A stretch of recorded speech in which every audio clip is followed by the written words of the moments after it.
12 তারিখে নির্বাচন, এই নির্বাচন নিয়ে কি আপনাদের মনে কোনো সংশয় আছে যে নির্বাচনটা হবে কি হবে না? যেহেতু নৌকা নাই ব্যালটে, ব্যালটের নৌকা নাই, ব্যালটে ভোটও দেবে না আমাদের, কোনো নেতা কর্মী ভোট দেবে না।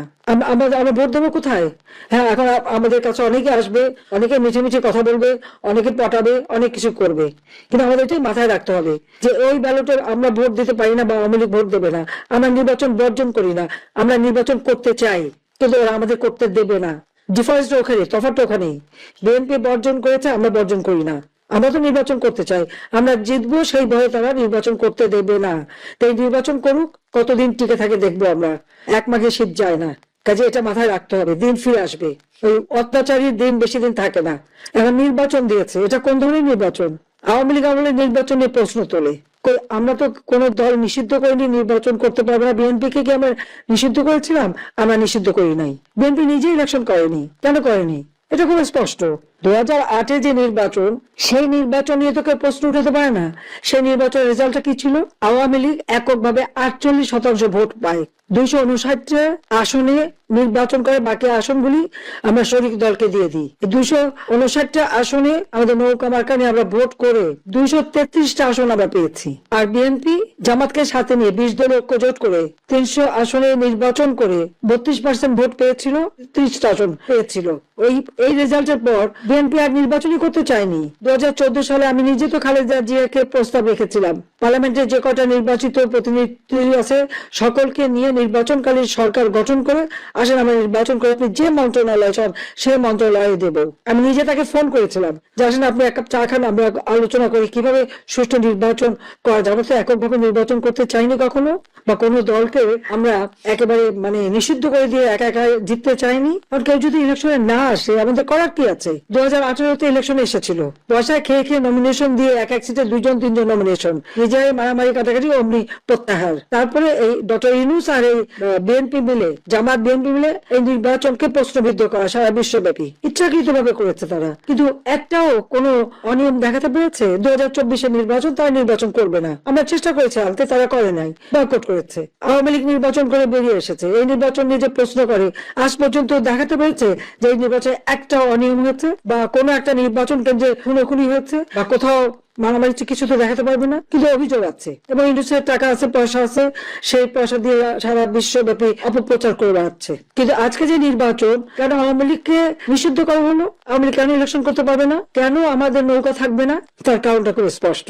তারা জানে যতই আমার বিরুদ্ধে বদনাম দিক, যতই আমাকে মৃত্যুদণ্ড দিক, আওয়ামী লীগ যদি ইলেকশনে অংশগ্রহণ করে জনগণ আওয়ামী লীগকে ভোট দেবে। তার কারণ তারা আওয়ামী লীগকে চায়, কারণ আওয়ামী লীগ সন্ত্রাস দমন করে মানুষের জীবনের নিরাপত্তা নিশ্চিত করেছে। আওয়ামী লীগ জনগণের আর্থসামাজিক উন্নতি করে তাদের মাথা পিছু আয় বৃদ্ধি করেছে, তারা খেয়ে পেয়ে সুখে ছিল, শান্তিতে ছিল। আওয়ামী লীগ রাস্তা ঘাট, পুল, ব্রিজ সবকিছু উন্নতি করে মানুষের যোগাযোগ ব্যবস্থা সহজ করে দিয়েছে। আওয়ামী লীগ ক্ষমতা থেকে আমাদের তরুণ সমাজের জন্য এই ডিজিটাল বাংলাদেশ গড়ে তুলে একটা ইউনিয়ন পর্যায় পর্যন্ত যে কোনো একটা ছেলে মেয়ে ঘরে বসে বিদেশে কাজ করে খেতে পারতো, সেই সুযোগটা তারা করে দিয়েছে। আধুনিক প্রযুক্তি জ্ঞান সম্পন্ন তরুণ সমাজ আমরা গড়ে তুলছিলাম, এবং তরুণদের কাজের জন্য স্টার্ট আপ প্রোগ্রাম, তার জন্য আলাদা ফান্ড, তাদের ট্রেনিং, আমরা computer training, incubation centre, hitech park, বিভিন্ন প্রযুক্তি, স্যাটেলাইট বঙ্গবন্ধু 1 উৎক্ষেপণ, সেগুলি করে জীবন মান উন্নত করে দিয়েছিলাম। ফ্রিল্যান্সার আমরা ট্রেনিং দিয়েছি, লার্নিং এন্ড আর্নিং, ভাষা শিক্ষা দিয়েছি। আমাদের বেকার সমস্যা আমরা দূর করেছিলাম, মাত্র 3% ছিল। যে কোনো একটা ছেলে নিজে একটু কাজ করে নিজে উদ্যোক্তা হয়ে সে করতে পারে। আজকে অর্থনীতির সম্পূর্ণ ধ্বংস। শেয়ার মার্কেটে লক্ষ কোটি টাকা পাঠিয়ে দিয়েছে বিদেশ, সব পাচার হচ্ছে, ব্যাংকে টাকা সব লুট করে খেয়ে গেছে। এখন ব্যাংকে টাকা গেলে তারা টাকা দিতে পারে না, ব্যবসায়ীরা পর্যন্ত পায় না, তার রানিং ক্যাপিটাল পর্যন্ত পায় না, একটার পর একটা সব বন্ধ হয়ে যাচ্ছে। এইরকম ভাবে একটা দেশকে কেউ হাতে তুলে ধ্বংস করে, তার মধ্যে এতটুকু দেশপ্রেম নেই। হ্যাঁ, আমাদের কষ্ট হচ্ছে আমার নেতা কর্মীদের, কারো ঘর নাই, বাড়ি নাই, বাড়িতে থাকতে পারে না, পরিবারের সাথে দেখা করতে পারে না, চিকিৎসা নিতে পারে না। তার উপর তাদের অত্যাচার, নির্যাতন যেভাবে গায়ে হাত তুলছে, কারা কারা করছে সমস্ত নাম তালিকা করে রাখতে হবে। আর আমার বিরুদ্ধে তো একটা তো হচ্ছে প্রায় 400-র উপরে মামলা, আমি হত্যা করেছি, তার উপর আবার মৃত্যুদণ্ড দিয়েই দিয়েছে। তা এখন আর ভয় কিসের? এই শাস্তি তো পেয়ে গেছি। ওই নির্বাচন সবাইকে বলে দিতে হবে জনগণকে যে আপনাদের ভোট কেন্দ্রে যাওয়ার দরকার নাই, ভোট তোমরা নিজেরা ঘোষণা দিয়ে নেবে, তারপর তাদের নির্বাচনে কি হয় সেটা আমরা দেখবো। এরপরে সরকার গঠন কারা করে কিভাবে চলে সেটা আমরা দেখবো। এই দেশটি গত 16 বছর যেই স্বৈরাচার পালিয়ে গিয়েছে, যেই স্বৈরাচারকে বাংলাদেশের জনগণ বিতাড়িত করেছে আন্দোলনের মাধ্যমে, সেই স্বৈরাচার এই দেশের প্রত্যেকটি ক্ষেত্রকে কিভাবে ধ্বংস করে দিয়ে গিয়েছে এটি আমরা জীবনের পরতে পরতে অনুভব করতে পারি।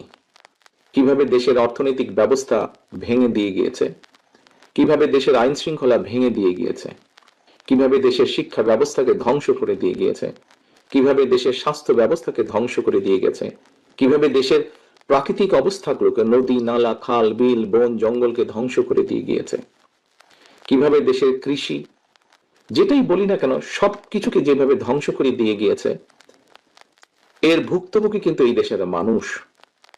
এখন একটি রাজনৈতিক দল হিসাবে এবং এই মুহূর্ত পর্যন্ত আত্মবিশ্বাসের সঙ্গে আমরা বলতে পারি বাংলাদেশের জনপ্রিয় রাজনৈতিক দল হিসাবে বিএনপির দায়িত্ব হচ্ছে দেশকে সঠিকভাবে পরিচালনা করা।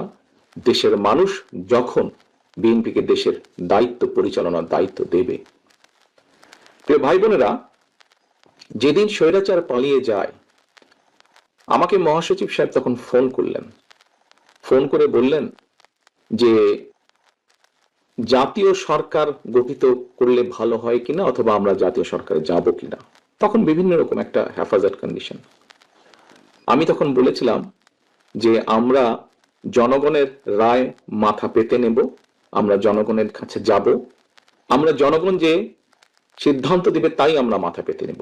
কাজেই আমি সেই মুহূর্তে মনে করেছিলাম যে জাতীয় সরকারে আমরা যাব না। আমাদের লক্ষ্য, আমাদের উদ্দেশ্য সবকিছু নিয়ে আমরা জনগণের সামনে দাঁড়াবো। আমরা স্লোগানে বলি যে জনগণই আমাদের সকল ক্ষমতার, রাজনৈতিক ক্ষমতার উৎস। কাজে জনগণই যদি আমাদের রাজনৈতিক ক্ষমতার উৎস হয়ে থাকে তাহলে কেন আমরা জনগণের সামনে গিয়ে দাঁড়াবো না? আমাদের লক্ষ্য বলবো দেশকে নিয়ে, জনগণকে নিয়ে, আমাদের উদ্দেশ্য বলবো দেশকে নিয়ে, জনগণকে নিয়ে, এবং জনগণ যে সিদ্ধান্ত দিবে আমরা মাথা পেতে সে সিদ্ধান্ত নিব।